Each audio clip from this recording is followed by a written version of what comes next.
Today, I'm going to talk about getting rid of weasel words and phrases.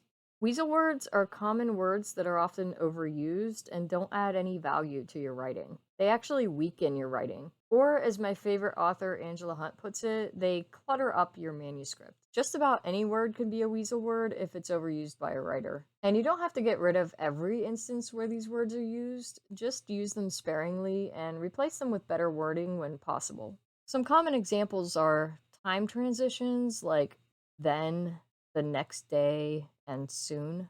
Words ending in ly, such as quietly, angrily, noisily, or even really or basically.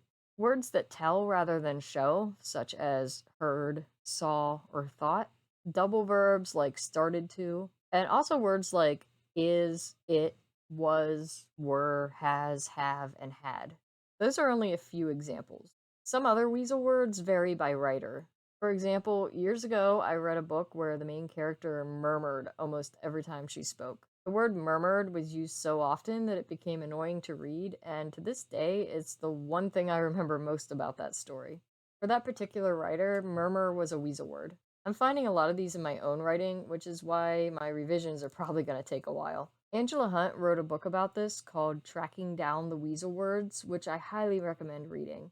It's the fourth book in her Writing Lessons from the Front series. Actually, all of those books are really good.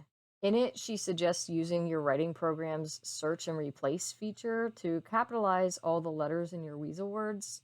That makes them stand out, and then you can go through manually and make changes. But what if you don't know what your weasel words are? There are a couple ways to find out. You could give your manuscript to someone you trust and ask them to let you know which words are overused. Or you can use a tool like Text Fixer to identify which words you use a lot. Just go to textfixer.com and copy paste your text into the box. It's free. When I first started writing, I would read my stuff and be so confused as to why it sounded so dull compared to the novels I was reading at the time. I was using proper grammar and my ideas were good, in my opinion, but the writing itself still fell flat for some reason.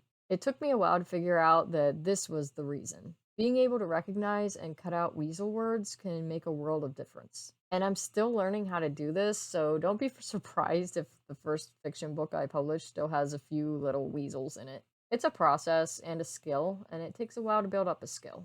So if you're having a hard time with this too, don't get discouraged. Just keep at it like I am. We'll get there. Well, that's all for this episode. If you'd like to help me out, please like, subscribe, and leave a comment. Another way you can help is to check out my Etsy store for fun and unique items. Just follow the link in the description below. And if you're a Christian artist, writer, or other creative type of person, please consider joining my Facebook community called All Christian Artists and Writers. Shalom!